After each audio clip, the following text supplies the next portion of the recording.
So my dear friends, आज हम इस वीडियो में बात करने वाले हैं कि सुप्रीम कोर्ट ने एक हिस्टोरिकल डिसीजन दिया है इलेक्टोरल बॉन्ड स्कीम को अनकॉन्स्टिट्यूशनल डिक्लेयर करके। और ये बात है 15 Feb 2024 की, जो आज ये डिसीज़न आया है। तो हम समझेंगे कि ये डिसीज़न क्या जजमेंट है, एंड साथ ही साथ ये इलेक्टोरल बॉन्ड्स होते क्या हैं। तो काफ़ी इंटरेस्टिंग होने वाला है। एक जल्दी से एक क्विक वीडियो में हम इसे समझेंगे ताकि हमारी थोड़ी सी नॉलेज बूस्ट हो सके, और कल को हम किसी कॉन्वर्सेशन अपने दोस्तों के साथ करते हैं तो हमें एटलीस्ट पता हो कि ये चल क्या रहा है दुनिया में। तो एज अ लॉ स्टूडेंट हमें ये पता भी होना चाहिए। तो चलिए शुरू करते हैं वीडियो को। फर्स्ट ऑफ ऑल हम जानेंगे कि इलेक्टोरल बॉन्ड्स क्या होते हैं। उससे पहले मैं आपको बता दूं कि भाई बॉन्ड क्या होता है। आप सिंपल सा समझिए कि बॉन्ड क्या होता है। अगर आपने कभी भी एक टर्म सुनी हो बॉन्ड, अगर आप कंपनी कॉर्पोरेट में काम करते हैं या फिर आपने कहीं भी, जैसे कोर्ट में भी हमने देखा है, बॉन्ड क्या होता है। बॉन्ड एक्चुअल में एक श्योरिटी पेपर होता है। उसमें ये होता है कि देखिए, अगर आपने ये कंडीशन पूरी नहीं करी या फिर आपने ये कंडीशन पूरी करी, कुछ भी हो सकता है, वाइसे वर्सा, तो आपको ये पेमेंट करनी पड़ेगी, इतने अमाउंट की पेमेंट करनी पड़ेगी। तो ये इसमें एक्चुअल में कोई ट्रांजैक्शन वैसे नहीं हो रही है, लेकिन इसमें एक अमाउंट होती है। अगर वो सिचुएशन करी या नहीं करी, जैसा भी है, तो वो आपको पे करना पड़ेगा। अब अब इलेक्टोरल सेंस में हम इसे समझे, ये था क्या, ये एक पेपर था। जैसे हम बैंक से लेंगे, अगर देखिए कोई भी पॉलिटिकल पार्टी है, उसका मतलब कुछ सोर्स ऑफ इनकम क्या है, सिर्फ बोलते हैं चैरिटी, चंदा। ठीक है, चंदे से वो कोई भी पार्टी जो है, चाहे बीजेपी हो, कांग्रेस हो, कोई भी हो, XYZ, वो डोनेशन से ही चलती है। अब डोनेशन से चलती है तो डोनेशन मिले कैसे? पहले कुछ और रूल्स थे। अब गवर्नमेंट 2017 में लाई कि देखिए, इलेक्टोरल बॉन्ड से आप पैसा दीजिए, हमें नहीं, मतलब कोई भी पार्टीज है उनको पैसा दीजिए। कैसे होंगे? आप जाइए बैंक में, बैंक से बोलिए कि हमें इतने का, जो भी आपका एक्स अमाउंट है, इतने का हमें इलेक्टोरल बॉन्ड दे दीजिए। ठीक है, उसने आपको बॉन्ड दे दिया। SBI से जाइए, SBI को अपॉइंट किया था इसमें, तो SBI में जाइए, आप कहिए भैया मुझे 1 करोड़ रुपए का ये इलेक्टोरल बॉन्ड दे दीजिए। अब SBI आपसे नहीं पूछ रहा है कि भैया कौन सी पार्टी को देना है, क्या देना है, XYZ, कुछ नहीं पूछ रहा।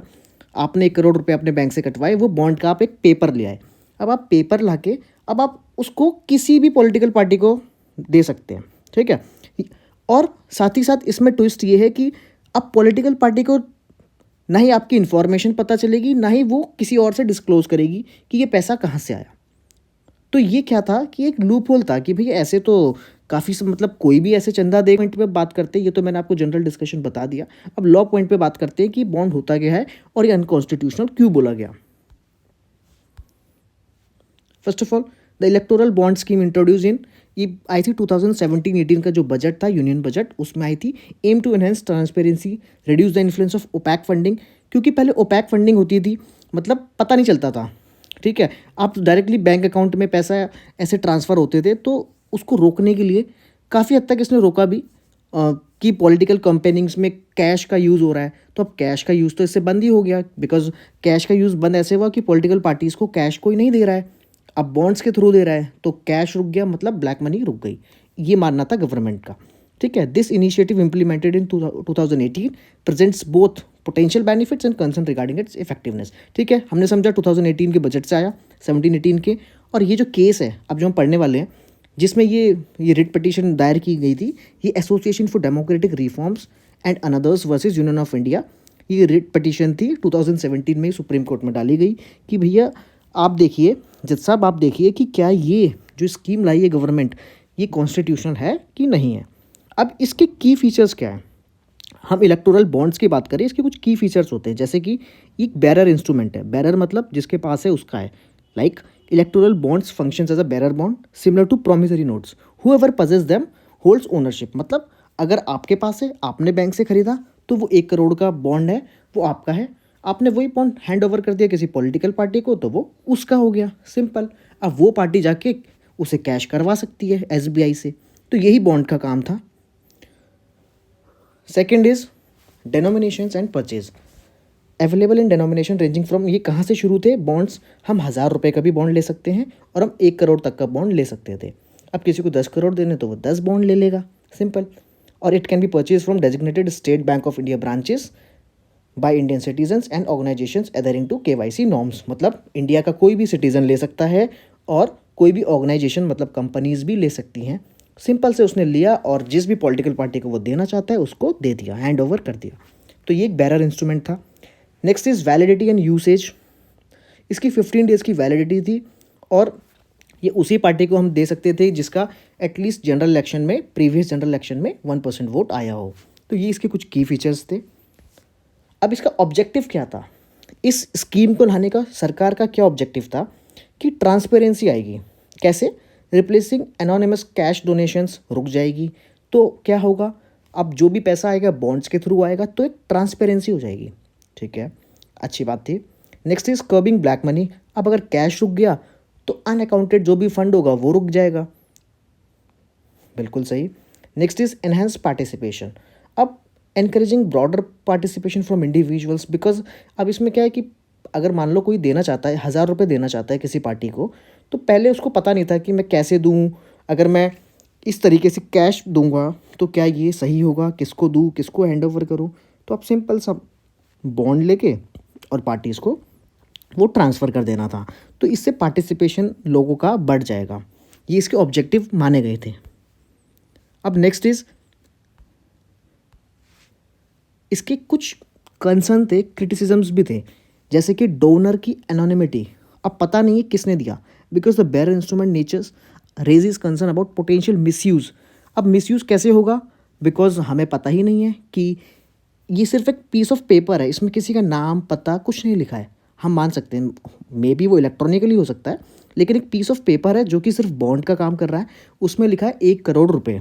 अब वो एक इंडिविजुअल से एक पॉलिटिकल पार्टी के हाथ में चला गया। अब वो पार्टी क्या करेगी, उसको इनकैश करा लेगी एसबीआई से। अब उस बॉन्ड में नहीं लिखा ना कि किसने दिया, अब वो पैसा एसबीआई ने तो पार्टी को दे दिया, तो ख़त्म। तो इसीलिए इसमें क्या था कि डोनर पता है या नहीं, ये थोड़ा सा मुश्किल है। ये इसका एक कंसर्न था। Second is limited disclosure. Political parties are not obligated to disclose the source of fund receive through electoral bonds. अब ये जो पूरा का पूरा एक्ट लाया गया, पूरी स्कीम लाई गई, इसमें यही बोला गया कि पॉलिटिकल पार्टीज जो भी सोर्स ऑफ फंड है उसको डिस्क्लोज करने के लिए ऑब्लिगेटेड नहीं है। And next is black money concern, क्योंकि ब्लैक मनी तो रुक जाएगा, लेकिन कहाँ से पैसा आया, वो ऑनलाइन कैसा आया, क्योंकि ऑनलाइन में भी फ्रॉड्स होते हैं, ऑनलाइन में भी ब्लैक मनी चल जाता है। तो वही बोला गया कि critics argue that black money can still be used to anonymously purchase bonds, potentially undermining the scheme's effectiveness. अगर किसी को पैसा पहुंचाना होगा तो वो बैंक के थ्रू भी अपना अनअकाउंटेड पैसा पहुंचा सकता है। जैसे हम देखते हैं साइबर क्राइम से, या फिर कुछ भी हो सकता है, फॉरेन से पैसा आ रहा है, तो वो बहुत सारे तरीके हैं।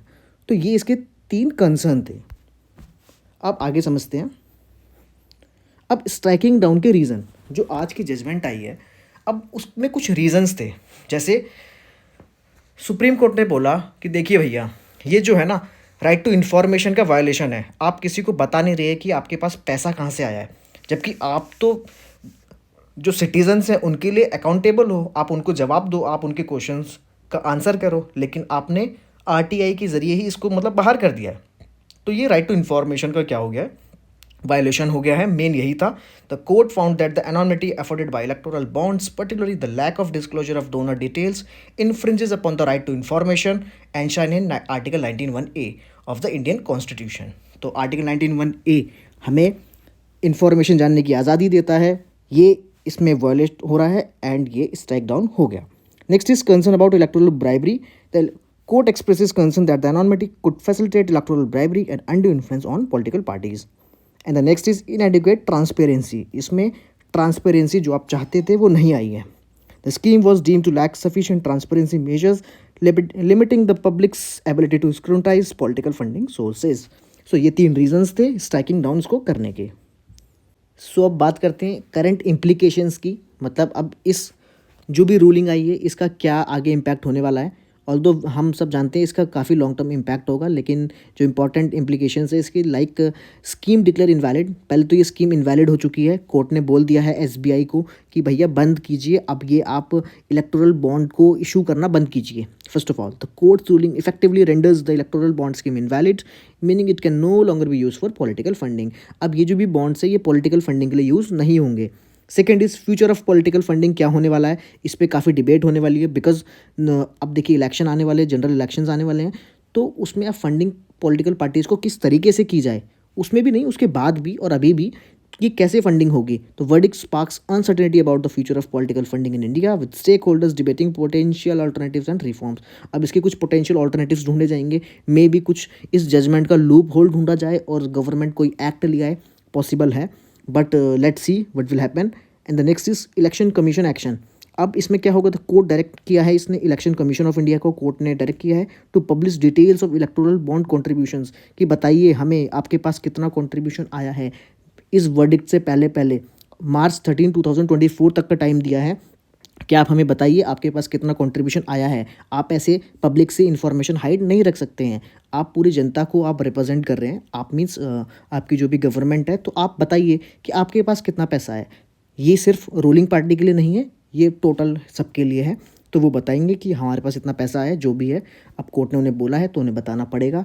तो ये इसके 3 इम्प्लीकेशंस हैं and let's see what will happen. But ये काफ़ी इंपॉर्टेंट जजमेंट था, तो आपको इन्फॉर्मेशन पता होनी चाहिए थी। So I hope you like this video and stay tuned. Bye bye.